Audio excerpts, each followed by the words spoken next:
जननीं शारदां देवीं रामकृष्णं जगद्गुरुं पादपद्मे तयोः श्रित्वा प्रणमामि मुहुर्मुहुः। शुभ विजया और दीपावली सकलके आमार सश्रद्ध नमस्कार जानाई। आज के आमरा आबार फिरे एसेछि पुरानो साधुदेर कथाय। आमरा स्वामी प्रमेयानंदजी महाराजेर कथा आलोचना करछिलाम। आगे आमरा शुनेछि जे स्वामी प्रमेयानंदजी महाराजेर अद्भुत स्मृतिशक्ति छिलो, अद्भुत स्मृतिशक्ति छिलो।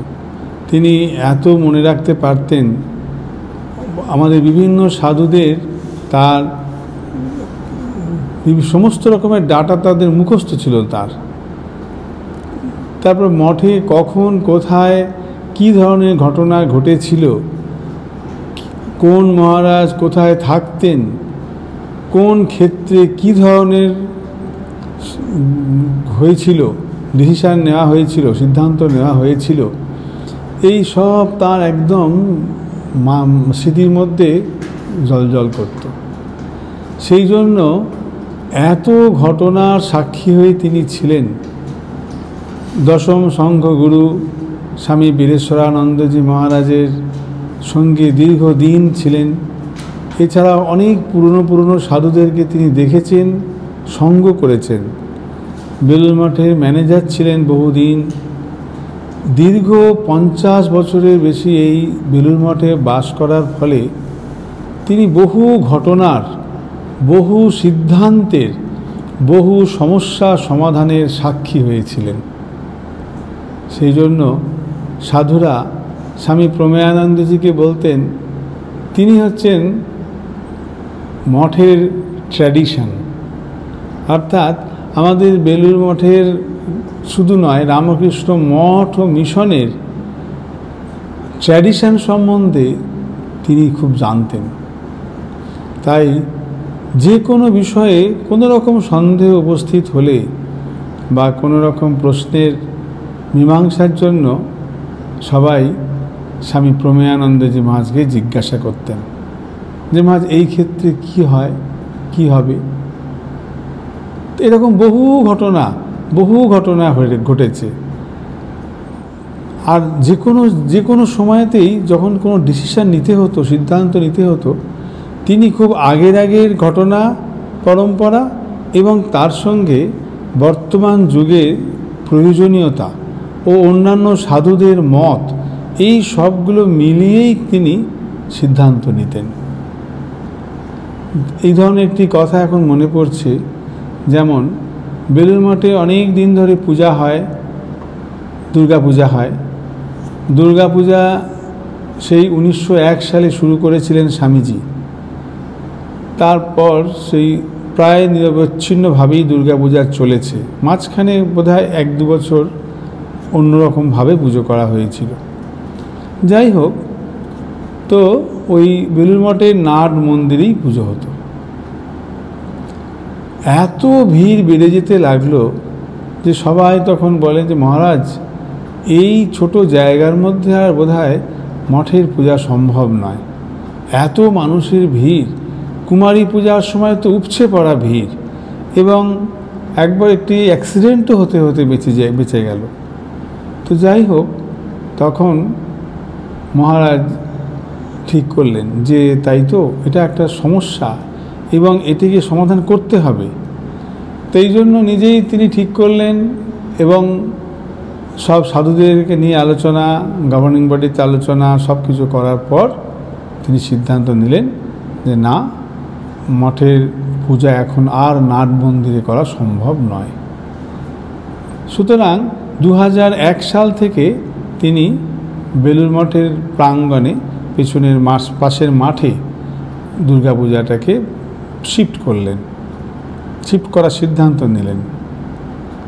কিন্তু বললেন বাইরের মাঠে দুর্গাপূজা হবে বলে যেন এই প্যান্ডেলের বাহুল্য বা দুর্গা পূজার যেন কোনো রকম ত্রুটি না হয়, সেদিকে খেয়াল রাখতে হবে।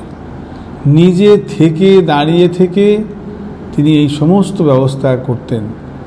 প্যান্ডেল হবে সুন্দর, যাতে মায়ের যেখানে পুজো হবে সেটি ঠিক মন্দিরে যেমনটি ছিল, যেমনটি হতো তেমনটি, আর সেই জায়গাটিকেও একটি মন্দির তৈরি করা হবে। সেখানে একদম টাইলস বসিয়ে সুন্দর করে একবারে পরিষ্কার পরিচ্ছন্ন যেন মন্দির। পিছনেই ভাড়ার ঘর, সামনে বিস্তারিত জায়গা, ভক্তরা বসে দেখতে পারবেন। এইভাবে করা হলো। আর কোনো বাহুল্য নেই, যেটুকুনি খুব সাধারণভাবে না করলে নয় সেটুকু। এইভাবে তিনি প্যান্ডেলটি তৈরি করলেন এবং ঠিক সেইভাবে এমনভাবে করলেন যে যাতে কিনা ওইটিই প্রত্যেক বছর অনুসরণ হতে পারে। তা ওই রকমভাবে এখন অবধি চলছে। তো মহারাজকে আবার জিজ্ঞেস করা হয়েছে, মহারাজ এই যে মন্দিরে এতদিন ধরে পূজা হতো, বাইরে পূজা হচ্ছে, এতে তো কিছুটা ভাবের ব্যাঘাত ঘটে। তো মহারাজ সঙ্গে সঙ্গে বললেন, স্বামীজি তো পুজো বাইরেই শুরু করেছিলেন, তখন কি মন্দিরের ভেতরে হয়েছিল? তখন মন্দিরের বাইরেই ছিল, এখনও সেই বাইরেই এসেছে। তখন সঙ্গে সঙ্গে তাই তো, ঠিক কথাই। স্বামীজি যখন শুরু করেছিলেন পুজো, তখন ওই পুরনো মন্দিরের নিচে মাঝখানেতে ওই প্রাঙ্গণেতেই, মঠ প্রাঙ্গণেতেই, মঠ বাড়ির যে উঠান সেখানেই হয়েছিল। তো এখনও বড় জায়গা দরকার, তাই মঠ বাড়িরই পাশের মাঠের উঠানে হচ্ছে। আর বলতেন যে পুজো তো করবো আমরা, অর্থাৎ ভাব তো আমাদের, জায়গার তো নয়। জায়গা তো যতটা সুন্দরভাবে করা, সে তো মঠের ভিতরেই করা হয়েছে, আর আমাদের ভাবটাকে বজায় রাখতে হবে, তাহলেই ঠিক থাকবে। আর এছাড়াও যখন কোনো কোনো সময়েতে আমাদের যেমন কিছু কিছু নিয়ম আছে যে এরকম চলে। স্বামীজি ঠাকুরের তিথি পূজার ঠিক এক সপ্তাহ পরে, অর্থাৎ তার পরের রবিবার সাধারণত পাবলিক সেলিব্রেশন হয়, মহোৎসব হয়, ভক্ত মহোৎসব। তো এবার সেই মহোৎসবের দিন দেখা গেল তিথি পুজোর পর আর দুদিন মাত্র সময়, তারপরেই মহোৎসব। দুদিন না, শুক্রবার দিন পড়েছে ঠাকুরের তিথি পূজা, মাঝে শনিবার, তারপরে রবিবার দিন ঠাকুরের পাবলিক সেলিব্রেশন হবার কথা। তো মহারাজ বললেন যে দেখো এরকম আগেও হয়েছে, আমাদের একটু পিছিয়ে যেতে হবে। মহোৎসবটা ঠাকুরের তিথি পুজোর পরেই যে রবিবার সেটাতে করা যাবে না, তারপরে রবিবার দিন হবে। কেন মহারাজ? দেখো আমাদের ঠাকুরের তিথি পুজোর পরের দিন, অর্থাৎ ওই দিনই শেষ রাত্রে সন্ন্যাস অনুষ্ঠান হয়। নূতন সন্ন্যাসীরা সন্ন্যাস ব্রত গ্রহণ করেন এবং নিয়ম অনুযায়ী তাদের 3 দিন ভিক্ষালব্ধ অন্ন আহার করতে হয়, তাই তারা ভিক্ষায় যায়। পরস্পর একদিন পরে যদি এই অনুষ্ঠান হয় তাহলে তারা ভিক্ষায় যেতে পারবে না, আবার অনুষ্ঠানটাও ভালোভাবে দেখতে পারবে না। সকলের জন্যই তো, তাই আমরা ওটাকে পিছিয়ে দিয়ে পরের রবিবার দিন করব। তো এরকমভাবে হলো, তাই হলো, তাতে কোনো। আর মাঝখানে যে অনেক দিন মঞ্চটা ফাঁকা রইল, তার জন্য মহারাজ বলতেন দেখো এত বড় একটা প্যান্ডাল তৈরি হয়েছে, তো এটা পড়ে থাকবে কেন? তিথি পুজোর জন্য তো হয়েছে, সেই জন্য ওইখানেতে কিছু কিছু অনুষ্ঠান ব্যবস্থা করা হোক। যাত্রা হলো বা বিভিন্ন দিন বিভিন্ন রকম ভাব গান হলো বা কোনো দিন পুতুল নাচ হলো, নাটক হলো, ইত্যাদি সব হতো। এখন অবধি ওই রকম নিয়মই চলে আসছে। মঠে অনেক গাছপালা, মহারাজ একটি গাছেরও ডাল কাটতে দিতেন না। অনেক গাছই রাজা মহারাজের লাগানো। সেই সময় মঠ যখন প্রতিষ্ঠা হয়, সেই সময়ে রাজা মহারাজ অনেক গাছ নিয়ে এসে লাগিয়েছেন। তার মধ্যে ঠোঙা বট, নাগলিঙ্গম, পুন্নাগ, শ্বেতচন্দন, রক্তচন্দন, এই ধরনের অনেক গাছ মহারাজ লাগিয়েছিলেন। এবং মঠের জায়গা যখন কেনা হয় সেই সময় থেকেই খুব বড় এখন দেখা যায় 3টি দেবদারু গাছ তারা সেই পূর্বের সাক্ষী বহন করছে। এবং আরও অনেক বড় বড় গাছ রয়েছে। আম গাছ রয়েছে স্বামীজির ঘরের পিছনেই, যেটির তলায় স্বামীজি বসতেন এবং স্বামীজি কত সেখানে বসে ধর্ম আলোচনা করেছেন তার ছায়ায় বসে।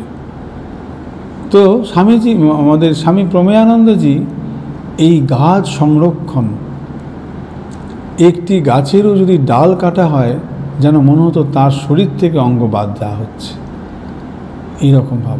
কখনো কোনো গাছ তিনি কাটতে দিতেন না। আর নিজেও যখন অন্যান্য জায়গায় গেছেন সেখান থেকে ভালো ভালো গাছ নিয়ে এসে তিনি মঠে লাগিয়েছেন। স্বামীজির যার নিচে বসতেন, যে আম গাছটির নিচে, সেই গাছটির এমন অবস্থা হলো একদম ভিতরটা ফোবরা হয়ে গেছে, পোকা ধরে গেছে, তা ওটা মারাই যাবে, একেবারে শুকিয়ে যাচ্ছে সমস্ত। সেই গাছটিকে বাঁচানোর জন্য মহারাজের কি প্রচেষ্টা!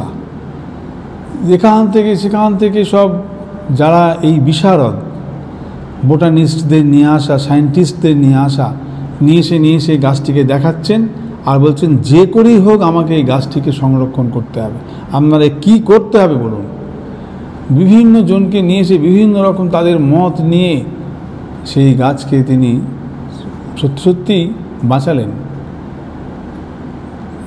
তারপর যাতে কোনো কষ্ট না হয় গাছটি, সেই জন্য ডালগুলো ভারী হয়ে গিয়েছিল, সেখানে বড় পিলার তুলে ইত্যাদি করে বিভিন্ন রকমভাবে এই সব উদ্ভিদের সায়েন্টিস্টদের নিয়ে এসে তাদের কথা মতন চলে গাছটিকে দাঁড় করালেন। তারপরে একটি গাছ রাজা মহারাজের লাগানো, ঝড়ে গাছটি পড়ে গেল। মহারাজ বলেন, দেখো ওর গোড়ায় যেটুকুনি আছে একটু সার টার দিয়ে যত্ন করে একটু ঘিরে রেখে দাও, যদি ওখান থেকে একটু গাছের ডাল টাল বেরোয় তাহলে পরে খুব ভালো হয়।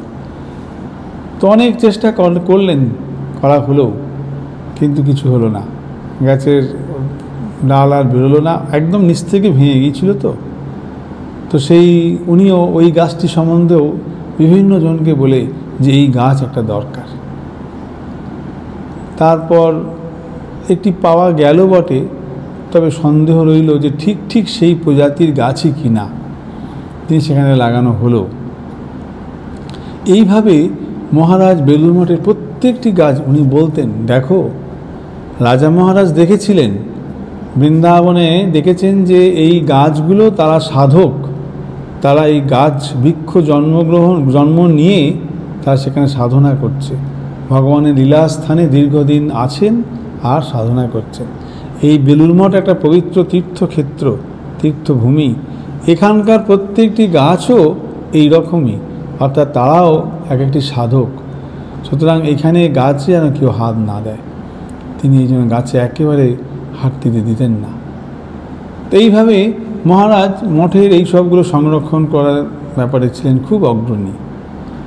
যখনই কোনো কিছু সমস্যা আসতো তিনি সমাধানের পথ ঠিক খুঁজে দিতেন। পূর্বের ঘটনাগুলোকে নিয়ে সেই পরম্পরার উপরে ভিত্তি করে তিনি নতুন সিদ্ধান্ত নিতেন। যখন মঠের কুমারী পূজা নিয়ে একবার খুব হই হুল্লোড় শুরু হলো, বেশ কিছু মানুষ তারা বলতে শুরু করলো বেলুড় মঠ যে কিনা সকলের জন্য এত সব কিছু করে, স্বামীজির ঠাকুরের উদারভাবে চলে, উদার ভাব প্রচার করে, তো সেই বেলুড় মঠেতে কেবলমাত্র ব্রাহ্মণ কুমারী কেন পূজা হবে, অন্য জাতের কেন মেয়েদের পুজো করা হবে না, এই নিয়ে একটা প্রশ্ন উঠল। তারা বলতে ছাড়লেন না যে স্বামীজি তো অন্য জাতের কন্যাকেও কুমারী জ্ঞানে পূজা করেছিলেন, সেই স্বামীজিরই তো তৈরি এই বেলুড় মঠ, এই আশ্রম, রামকৃষ্ণ মিশন, রামকৃষ্ণ মঠ, তাহলে পরে কেন এখন হবে না? তো এই প্রশ্ন গেল স্বামী প্রমেয়ানন্দজি মহারাজের কাছে। তিনি খুব সুন্দর ছোট্ট করে উত্তর দিয়ে দিলেন, বিধিবদ্ধ পূজায় বিধির অনুসরণ দরকার। যেগুলি বিধিবদ্ধ পূজা হবে, বিধিপূর্বক, বিধি মানে নিয়ম, আমি বলছি যে নিয়ম মতন পুজো করব, তাহলে সেই নিয়মকে আমাদেরকে অনুসরণ করতেই হবে। স্বামীজি যখন পুজো করেছিলেন, আর তখনকার সেই সময়ে স্বামীজি যা করতে পারেন বা সেই সময় এবং তার ক্ষেত্রে যে পূজার সঙ্গে এই বর্তমান যুগের আমাদের দ্বারা কৃত দুর্গা পূজায় কুমারী পূজা এ এক নয়। উনি সঙ্গে সঙ্গে একটু উদাহরণ তুলে দিলেন যে আমরা জানি দক্ষিণেশ্বরে যখন ঠাকুর ছিলেন, ঠাকুরের সঙ্গে তার সহযোগী হিসেবে বা তার সেবক হিসেবে তারই ভাগিনা হৃদয়রাম ছিলেন। সেই হৃদয়রাম মথুরবাবুর ছেলে তৈলক্যনাথের বাচ্চা মেয়েকে কুমারী জ্ঞানে পূজা করেছিল, এবং এই কুমারী পূজার অপরাধে হৃদয়কে চিরদিনের মতো দক্ষিণেশ্বরে আসাই বন্ধ করে দেওয়া হলো, তাড়িয়ে দেওয়া হলো, এবং তাকে আর দক্ষিণেশ্বরের মাটিতে ঢুকতে যাতে কোনোদিন না পারে সেরকমভাবে বন্দোবস্ত করে দেওয়া হলো। কেন না, একটি নিয়ম আছে, এমনও নিয়ম আছে যে যদি কোনো অব্রাহ্মণ কুমারীকে ব্রাহ্মণ পূজারী পুজো করেন, তাহলে সেই অব্রাহ্মণ কুমারীর ব্যবহারিক জীবনে ক্ষতি হয়। সুতরাং এটি বিধেয় নয়। সেইটি তৈলক্য জানতেন, এবং সেই সিদ্ধান্তের ভিত্তিতে হৃদয়রামকে চিরকালের মতন দক্ষিণেশ্বর থেকে তাড়িয়ে দেওয়া হলো। কোনো বাবা মা যদি এরকম ভাব জানেন তার মেয়ে যদিও ব্রাহ্মণ বংশে জন্ম নয়, অথচ কুমারী পূজা তাকে করা হবে এবং কুমারী পুজোর পরে তার জীবনের কোনো ক্ষতি হবে, সে কি চাইবেন?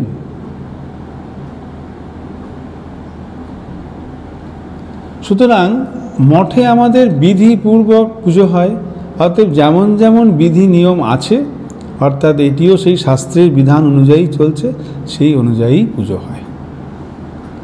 আমরা তো এখানে কল্যাণী আশ্রমেতে কুমারী পূজা করি, এখানে কোনো বিধিবদ্ধ পুজো নয়। আমরা আমাদের মন্দিরে, নাট মন্দিরে দুর্গা পূজার অষ্টমীর দিন মায়ের পটে বিশেষ পূজা অনুষ্ঠান হয়, আর নাট মন্দিরে অতি দরিদ্র ঘরের, অনেক সময় বস্তি বা ফুটপাতে বা এরকম ধরনের জায়গা থেকে বাচ্চা বাচ্চা মায়েদেরকে নিয়ে আসা হয়। নিয়ে এসে তাদের ঘরে নাট মন্দিরে সবাইকে এক রকমের কাপড় পরিয়ে সাজিয়ে গুছিয়ে তাদের বসানো হয়, এবং তারা ওই কুমারী মা জ্ঞানে তাদেরকে পুজো করা হয়। পুজো মানে কি? তাদের প্রত্যেককে মাল্য চন্দনে ভূষিত করা হয়, চন্দনের ফোঁটা, গলায় ফুলের মালা, বা কখনো কোনো হাতে পদ্ম ফুলও দিয়ে দেওয়া হয়। এরপর তাদের ঘরে আরতি করা হয়। তারপর তাদের ব্যবহারের উপযোগী জিনিসপত্র, যেমন বাচ্চা তারা সবাই স্কুলে পড়ে, স্কুলের জন্য ব্যাগ, বই, খাতা, আঁকার জন্য বই, পেন্সিল বক্স, রং পেন্সিল, ওয়াটার বটল, কখনো বা ছাতা, ছোট ছাতা, তাদের এই সবগুলো। আবার খাবার, মিষ্টান্নাদি বা বিভিন্ন রকমের খাবার জিনিস, এই সবগুলো তখন তাদেরকে নিবেদন করা হয়। এই যে এখানে কোনো জাতপাতের ব্যাপার নাই, এখানে কোনো জাতপাতের ব্যাপার নাই। ধনী দরিদ্র যদি সাধারণত দেওয়া হয়, তো তাদেরকে আমরা কুমারী জ্ঞানে পুজো করছি। এটি বিধিবদ্ধ পূজা নয়, তাই এখানে কোনো অসুবিধা হওয়ার কথা নেই। কিন্তু যখনই বিধিবদ্ধভাবে পুজো করা হবে, একটা সংকল্প করে ঠিক সেই শাস্ত্রের বিধান অনুযায়ী করা উচিত। এই নিয়ে মহারাজ এত সুন্দরভাবে ব্যাখ্যা করে বলে দিলেন। এবং তারপর ওনার একটা বই, পূজা বিজ্ঞান, সেই পূজা বিজ্ঞান বইতে লেখাও আছে ওই আর্টিকেলটি সুন্দর করে। আর কারোর কোনো কোনো সমস্যা রইল, কোনো সন্দেহ রইল না, সব সন্দেহের নিরসন হয়ে গেল। মহারাজ ছিল এইগুলি। উনি বেশি বক্তৃতা দিতেন না, আমরা বক্তৃতা দিতে খুব কম দেখেছি, কিন্তু ছোট্ট ছোট্ট কথায় এত সুন্দরভাবে বুঝিয়ে দিতেন যে সেখানে আর তার বিরক্তি করা যেত না। এই রকমভাবে মহারাজ এই মঠ মিশনের প্রত্যেকটি বিষয়ে সেগুলি সংরক্ষণ এবং সেই পরম্পরাকে অনুসরণ, আর তাই সেগুলির বেসিসেই সেগুলো অনুযায়ী নতুন সিদ্ধান্ত গ্রহণ, এগুলির ক্ষেত্রে প্রমেয়ানন্দজির মতন জুরি বোধহয় আর পাওয়া যায় না। ওই জন্য প্রত্যেকের মুখে শোনা যায়, যেত, আগেও যেত, এখনও যায়, যে মঠের ট্র্যাডিশন জানতেন পূজনীয় রামগোপাল মহারাজ, স্বামী প্রমেয়ানন্দজি মহারাজের এটি ছিল একটি বিশেষ গুণ। আর তারপরেও মহারাজ যেমনটি করে গিয়েছিলেন, যেমনটি ডিসিশান, যেমন সিদ্ধান্ত দিয়ে গেছেন, এখনো পর্যন্ত সবাই সেই সিদ্ধান্ত অনুযায়ী আমরা চলার চেষ্টা করি, সেইভাবেই চলছে। আজকে এই পর্যন্তই। ওম শান্তি শান্তি শান্তি। হরি ওম তৎসৎ। শ্রীরামকৃষ্ণার্পণমস্তু।